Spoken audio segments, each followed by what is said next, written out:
PowerPoint for today's lecture and your fly sheet. The fly sheet, the first part of the fly sheet is what I've been talking.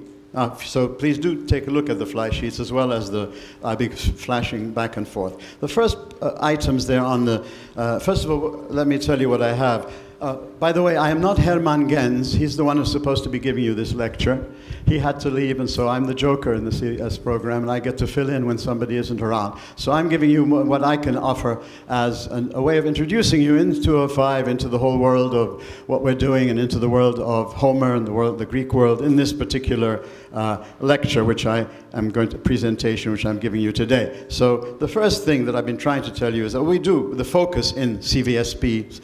It's known as CS, by the way, by most people who've lived in the past. CS, because it used to be called cultural studies for a long time, but cultural studies came to mean in the Anglo-Saxon world something empirical, something, whereas we are primarily philosophically, in the broadest sense of philosophical. You realize you are a philosopher? Every one of us is a philosopher, because the term philosopher means the seeker of wisdom, the lover of truth. So insofar as every one of us has that potential within us, each one of us is a potential philosopher in this broadest human sense of the term. And so CS was always meant to be in the humanities, in that kind of broad focus. So when cultural studies in the Anglo-Saxon world start to become more empirical, studying specific cultures and things like that, then we took the name Civilization Sequence Program, and it had to become CVSP because at the AUB CS became Computer Studies. And then CVSP, Civilization Sequence Studies, because it was meant to help us realize we stand on the shoulders of giants. You know, history didn't begin with you and me. You know, and that we're all, continually learning from the past, and others people are going to learn from us. So there's a sequence in the development of thought and ideas and the history of humans trying to understand themselves. But no one understood what Civilization Sequence Program was outside of Lebanon, because I don't think we ever found another university that actually used that name. So very recently we changed it to Civilization Studies Program. That's much easier to explain to people outside what we're doing. Oh, we're studying various civilizations. But from this perspective that's on your fly sheet there, the vision of man with a capital M, not male, but the human being, the human condition in the sense of meaning, what does it mean more and more for us to understand our human life in all of its aspects, all of its dimensions, the human condition, who we are as opposed to other animals, because we are animal, but what ways are we different from other animals, etc. What's life all about? The ethos of a culture or a text, since we don't have time to study these things, each of these texts, like you would in a specialized focus, we have to sort of hone down. We have to try to get to the bottom line as much as we can in each of these texts. So we try to look not for each word and each name and each specific thing, but we rather try to look for what are try to get into their thought pattern. The people who presented the Epic of Gilgamesh, and I'm sorry, I always have to make these asides, but I'm sure you've been told this. The text you have of the Epic of Gilgamesh is one exception to our rule in CVSP, and that is we always want to go to the people themselves. We want to let the people speak for themselves. We don't want somebody to tell us what to think about them. We want to look at the texts. We want to see what the texts are saying. What are the authors of these texts? What are they focusing on? What are their main concerns? What are their questions? What are they trying to say? As much as we can possibly do. Rather than to read each text, and these great texts are very tempting, read them and then read into them our own views or some other view, whatever view. So before you start doing that other creative exercise of using a great text for your own, to see your own views in it, spend enough time trying to look into the actual text that you're reading and the terms they use, the concepts they use, the way of thinking they seem to be presenting, what are they focusing on. I hope you did that a little bit with the Epic of Gilgamesh, even though that was just really a summary by the translator-editor to try to give us a student-friendly window into that world, the world of the Epic of Gilgamesh. And it pretty much gives us, a good sense of it, but never think that the Epic of Gilgamesh, as you read it in the Penguin thing, is the actual stuff that they wrote. But beyond the Epic of Gilgamesh, everything we do in CVSP are actually things written, and we can see them in the words of the people themselves. So we look for the characteristic spirit, the atmosphere, the chief concerns, the basic attitudes, the values, the key symbols and concepts and notions, their mindset as much as we can get. This is the ethos. This term can mean many things, but here the ethos means the spirit, the characteristic atmosphere, the sort of human feeling you have when you get into and you're living in that world. If you were with them, if you're in them, how much of it can we possibly recreate? Well, obviously limited, but that's what we try to get as much of a feeling for that as possible in our exercises. Therefore, two creative skills. The first one is empathy.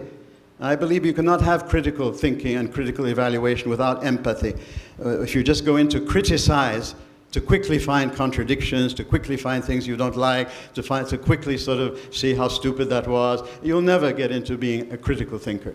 Critical thinker spends time. A good listener. That's one of the ways we were introduced when we started teaching this program, all right? You need to be a good listener to the text, a listener to the students, a listener to each other.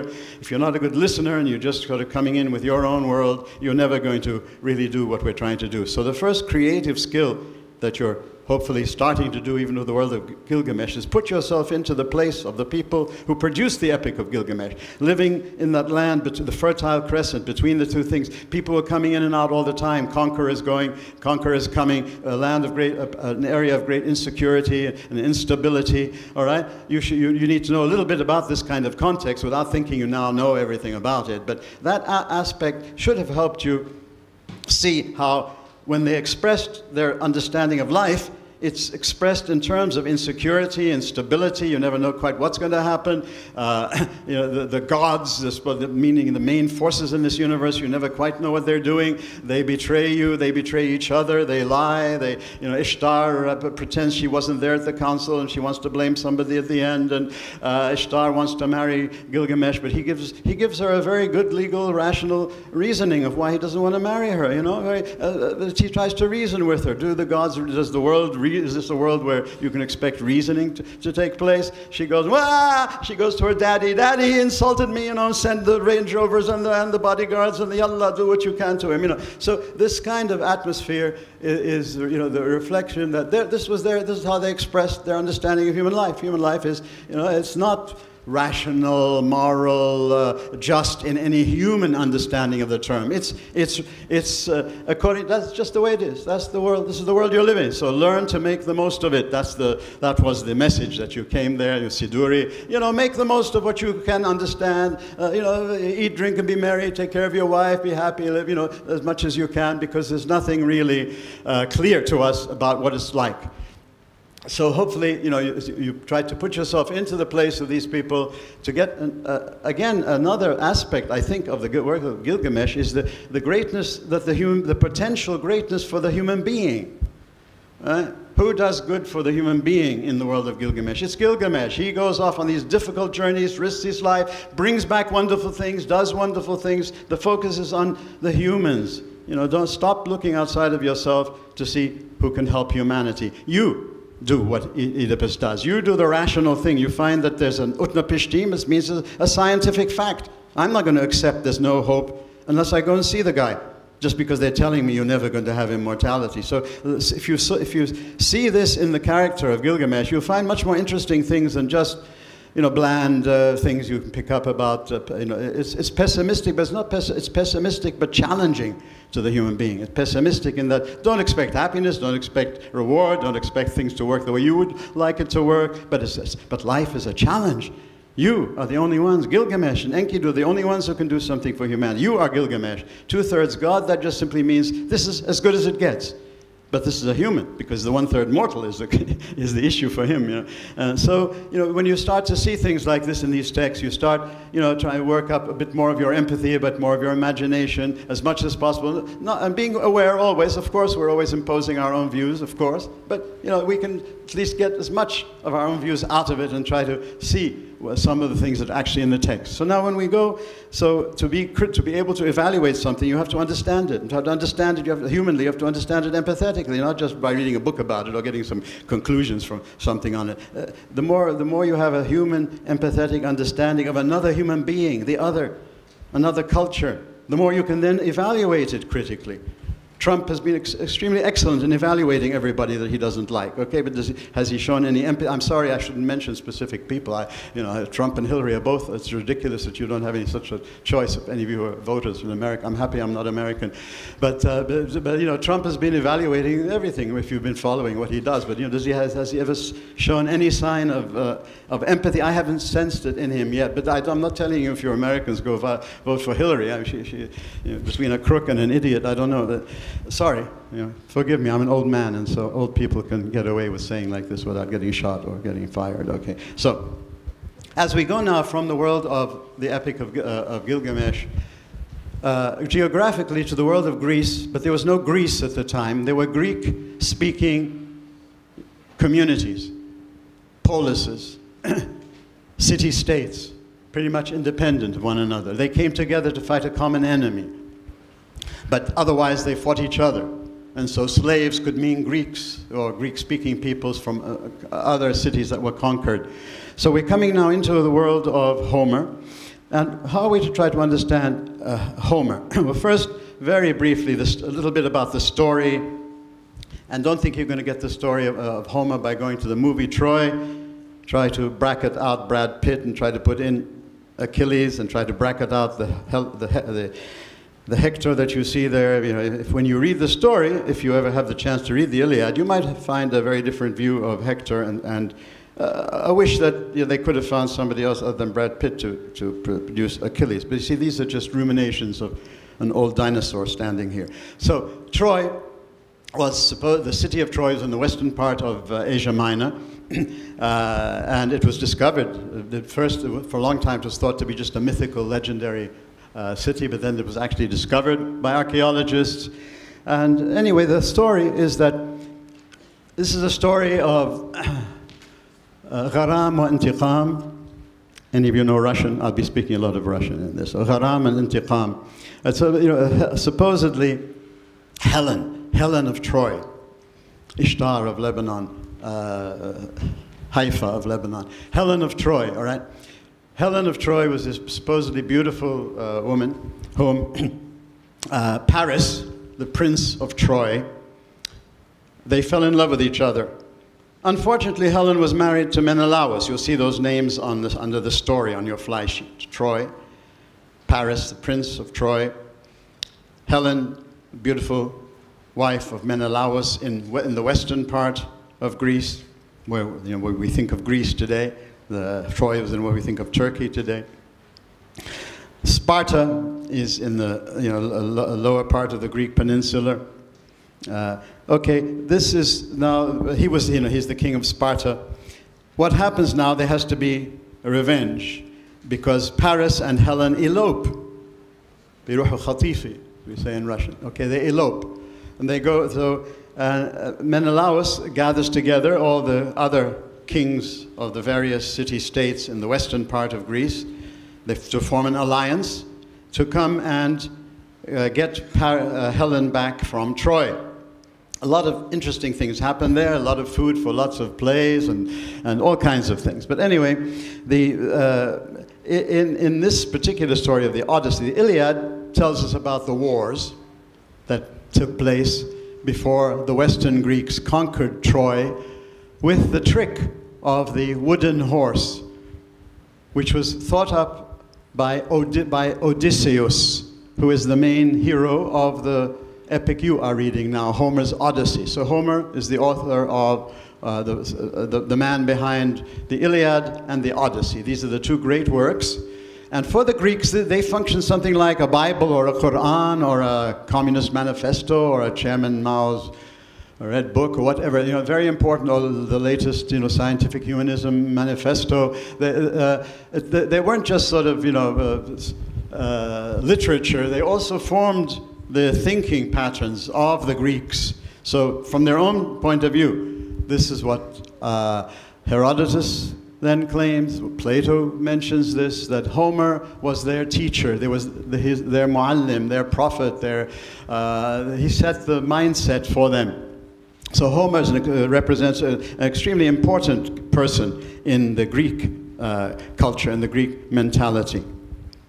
Now basically, he is he is the singer-poet, and as you read through the Odysseus, you'll find the singer and the poet have a very special place all through the Odysseus, because they believe this was the source of inspiration. Literally, a spirit inspires you or takes possession of you. So you get truth through poetic inspiration. And so they look to Homer as their main source of inspiration and meaning to help you understand what human life is all about, the truth of how to think about human life.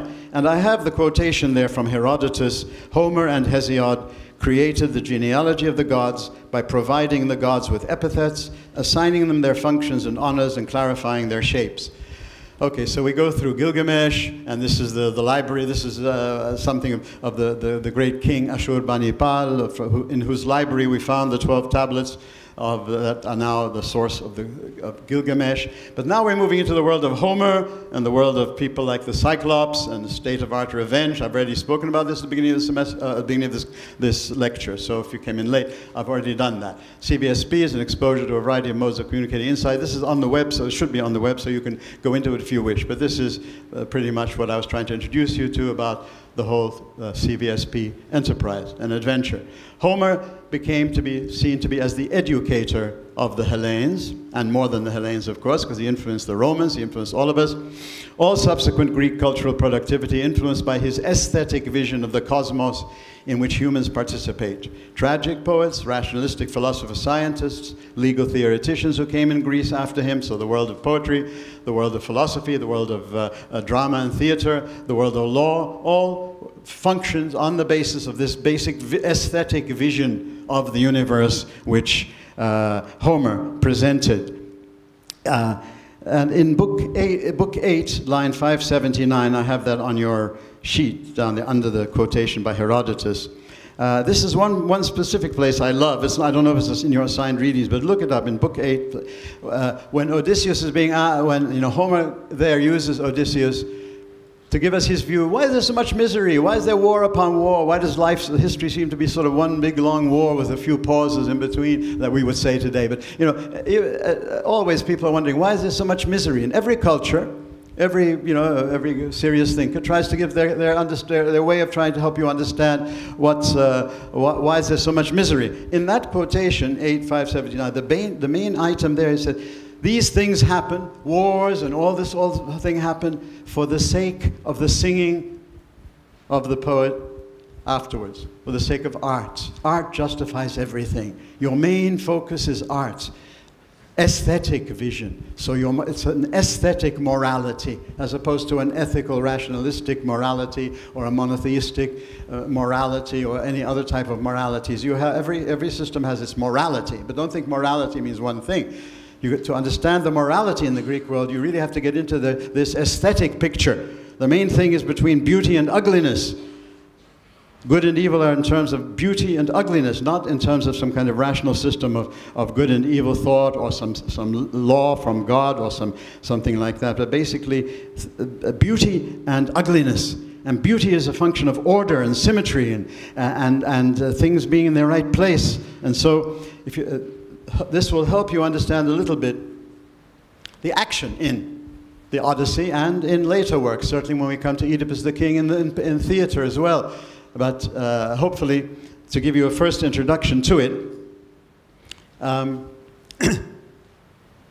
this is so you have it on the sheet and on the web if you wish to look for it, the Herodotus from the historian. Homer and Hesiod created the genealogy of the gods by providing the gods with epithets, assigning them their functions and honors, clarifying their shapes. So the Greek religion was the religion of the peoples. All these gods were there. They didn't invent the gods. But now they gave meaning to the religious practices. They gave artistic meaning and intellectual meaning and human meaning to the religious practices of the day. That's how you should try to understand the importance of Homer. So he went well beyond just a spokesman for the particular religious practices of the day, but rather from the religious practice of the day, he was inspired to create this beautiful system of the cosmos, which lives on until the days of Darwin and evolution in science.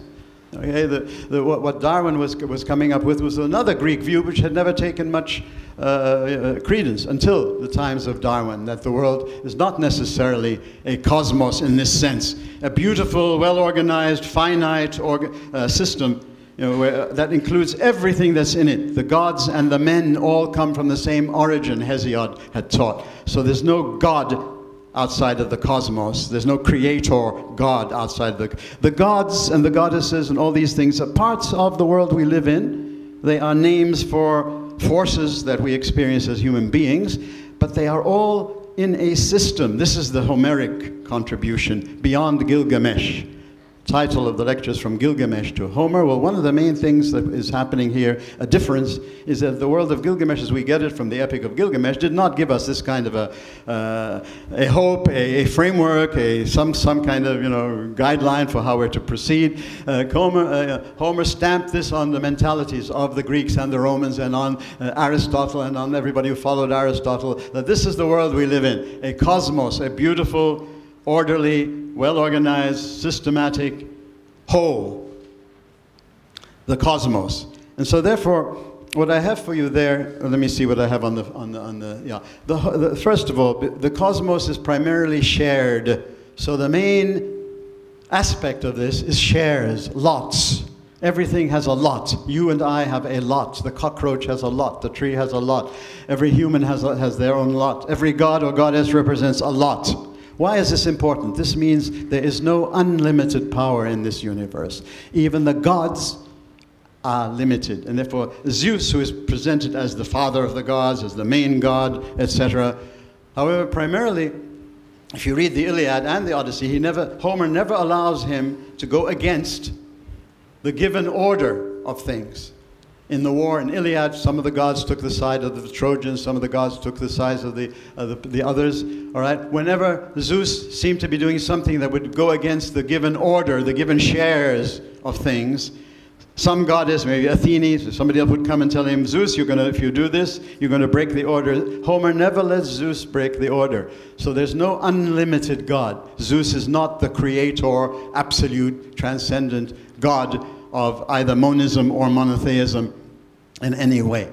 This is a shared cosmos. Zeus, Hades, and Poseidon represent the main gods, and Zeus, the god of the sky, Poseidon, the god of the sea, and Hades, the god of the underworld, what happens to us all when we die. And I hope you remember what happens to you all when you die from the Gilgamesh story, the horrible ending for everybody that spurs Gilgamesh on. He's going to find an answer. He's not going to take some stupid cliche from his culture that, no, you cannot be, you have to die. He's going to investigate it. Utnapishtim is there, I'm going to find him. When he finds him, then he discovers, okay, for this culture, there's no hope. But he's done it in such a magnificent way that Gilgamesh becomes a model for rebelling against stupidity and irrationality, not just rebelling for the sake of rebelling, rebel without a cause, but the human instinct to not accept something until we've really found, figured it out. Okay, but we should at least try to overcome it before we give up. That's the Gilgamesh symbol as far as I'm concerned. The shared cosmos then, in Homer's words, let the people speak for themselves. This is from the Iliad, and therefore I have represented it here. Zeus sends the messenger to Poseidon to get Poseidon to do something that Zeus wants him to do. This is how Poseidon answers. Litakun mashitak, Zeus, of course, if you want it, maheg, that's what you would expect if you're thinking, in other terms of the gods. No, this is how Poseidon answers. He says, no. Great though he, Zeus, is, this that he has said is too much. If he will force me against my will, me who am his equal in rank, there are no one superior God. Since we are three brothers born by Rhea and Kronos, Zeus and I, Poseidon, the third is Hades, lord of the dead men, that's everything that exists, the whole cosmos, was divided among us three ways, each given his domain, his lot, his proper place. I, Poseidon, when the lots were shaken, drew the gray sea. Hades drew the lot of the mist and darkness, the underworld. Zeus was the lot of the white sky. But earth and high Olympus are common to all three. Mount Olympus is where they reside, supposedly. There's a mountain in the north of Greece. I'll show it to you when I give the Oedipus lecture. Therefore, I am no part of the mind of Zeus. Let him in tranquility, powerful as he is, stay satisfied with his third share. Everybody is limited. That's the basic message. Okay, Athene comes to represent many things, but primarily comes to mean wisdom. And in the book you're seeing, Odysseus represents wisdom amongst humans. So Athene, of course, represents wisdom amongst the gods, and they interact. Aphrodite represents beauty. So Helen represents beauty amongst the humans. Aphrodite represents amongst the gods. So Homer has carefully given meaning to each of the gods and goddesses, limited their domain, said what they mean, to help humans make sense of the world.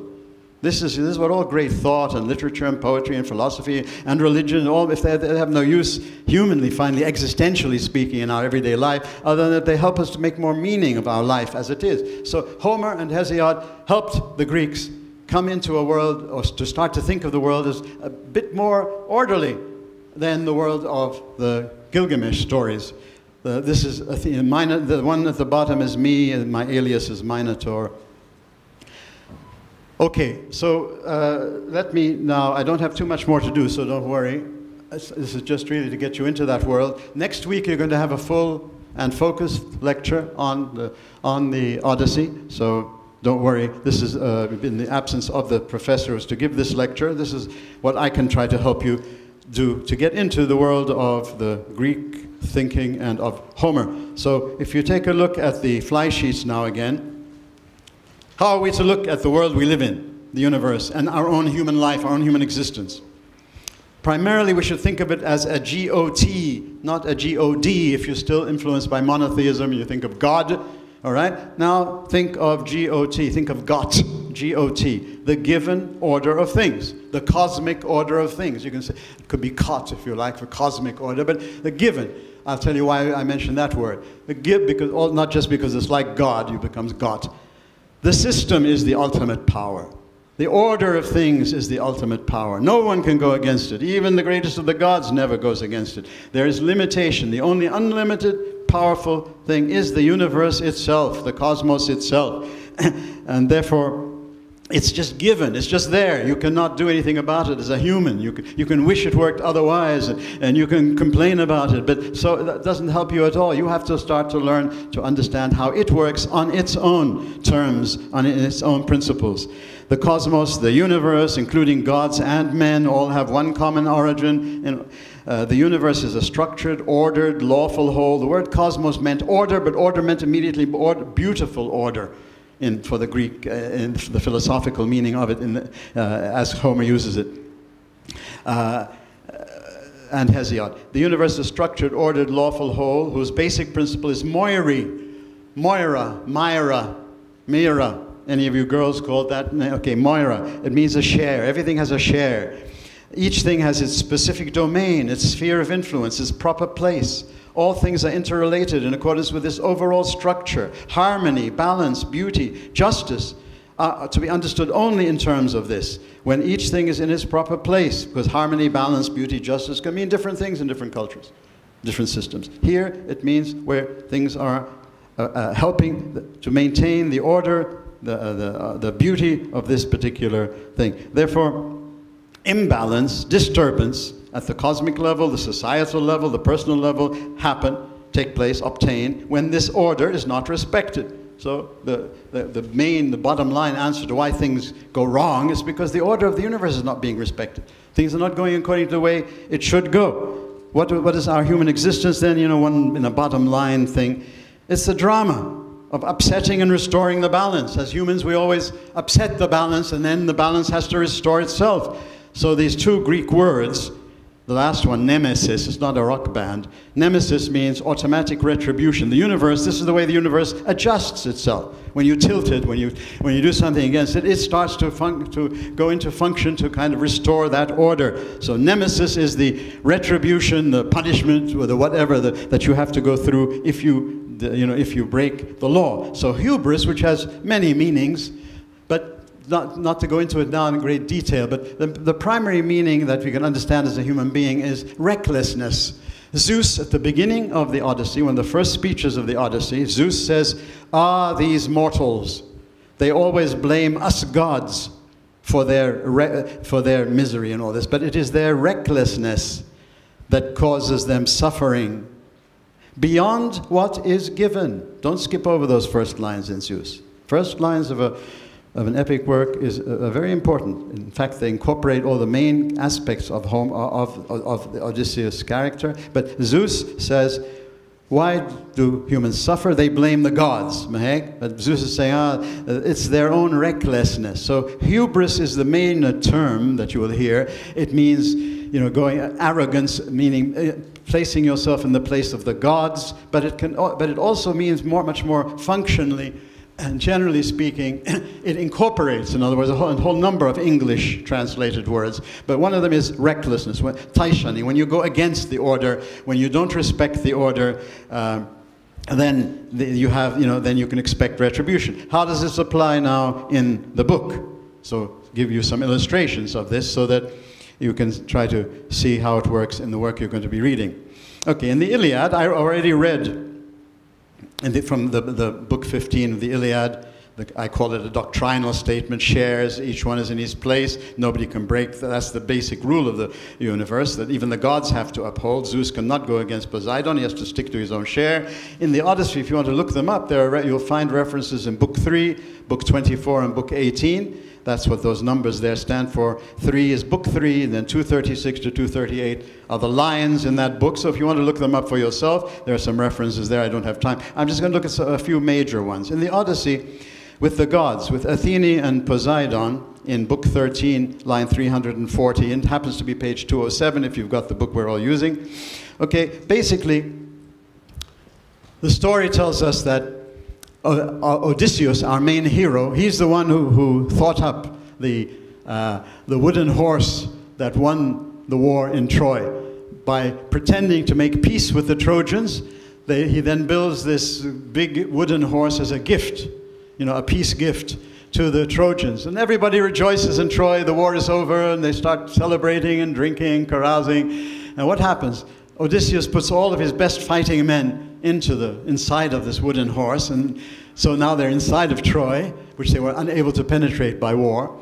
And at night, when everybody is carousing and celebrating and not expecting anything, they all come down and they massacre the Trojans, and they win the Trojan War. So Odysseus is the one who wins the Trojan War through his mind. You see, this is now the hero of the mind, not just the great hero of fighting and the great hero who can endure great things. All heroes have these two qualities: fighting, inflicting pain on others, and enduring pain for themselves. But what makes him a Homeric hero, a Greek hero, is the focusing now on the inquisitive mind. He has to make the experiment. He's cleverer than others. He is primarily associated with the goddess Athene. So, what happens?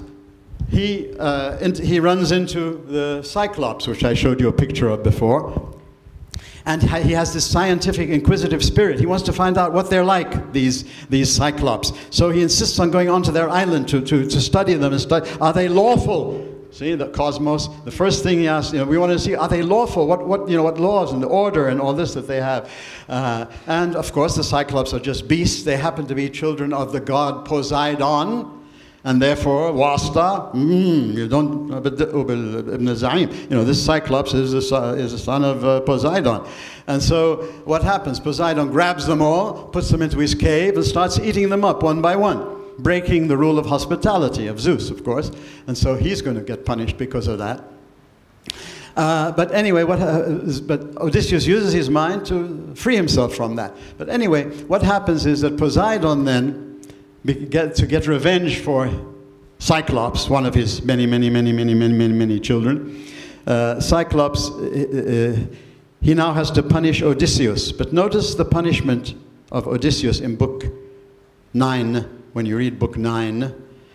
Cyclops cannot tell Poseidon, please just kill him, eradicate him, no.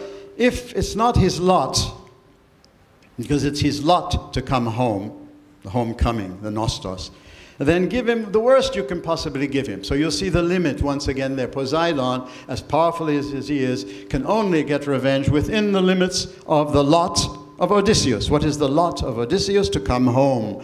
So the nostos, the Greek word, the homecoming of Odysseus is not just, he wants to be home, he's nostalgic, or, he misses his wife. Homecoming means to be where you belong in this cosmos.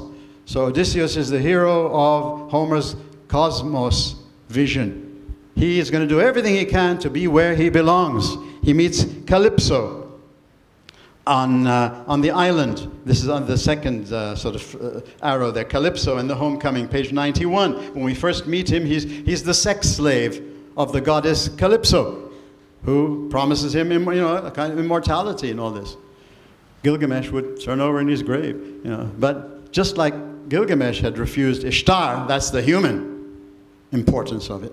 Similarly here, Odysseus is rejecting a goddess, Calypso, who is offering him wonderful things, just like Ishtar was offering Gilgamesh things, but a different world completely. Here, it's because he wants to be where he belongs. Gilgamesh rejects Ishtar simply because of her past history. He's intelligent.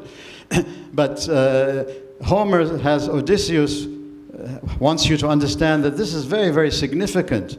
This man is giving up everything to be where he belongs. He belongs in Ithaca. That's his lot. That's his share. So he becomes a kind of a symbol for that. This is what every human should strive for. Be where you belong. Don't seek immortality if that's not your lot. Seek your lot. So this is limits. Everything is limited. Calypso has to let him go because it's not his lot to be her sex slave forever. So at one point she has to release him, you see. No one can simply do what they like in this system. This is what Homer has gone beyond Gilgamesh. We live in a world that isn't just totally hectical and whimsical and you never know what's going to happen. No, it works according to functioning laws. What are they? Well, that's something else. That's difficult to understand, etc., blah, blah, blah, but at least it gives you the hope. This, of course, is the scientific dream. That this is what pushed science so, that the world is something we can penetrate through investigation and understanding and get its laws and all of this. It's not just a hectic, any random view of the universe has a nuanced view of that. But the overwhelming view that has pushed us into our global world has been Homer's vision of the cosmos. Calypso and the homecoming. Ithaca is where he belongs. Penelope, his wife, refuses to give in to the suitors who want her to marry him because that's not her place. And she's the heroine of hanging in there until her husband does come back, when he finally comes back. The refusal of immortality. Now the ending, if I have a few minutes, let me spend them on the very interesting ending of this work. I have 5 minutes.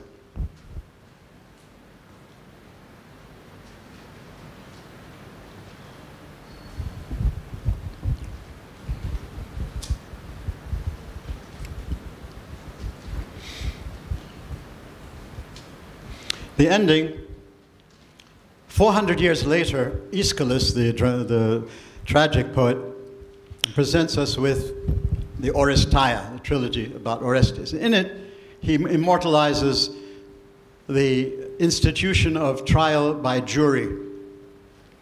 So trial of jury becomes the way of justice, of exacting justice in the democratic experiment of Athens in the 5th century before Christ. But this is Homer, roughly the 9th century before Christ, roughly around 800 years, if you like. And Homer, of course, is a name of whoever put all this together. All these many, many tales and stories and adventures and all this were then put together by, legend tells it's a blind poet, insight, not outsight. So there's a symbol there, that the poet is the one who sees things deeper than what you see with your eyes. So the blindness becomes a symbol, and we'll come back to that with Oedipus. But basically here the notion is that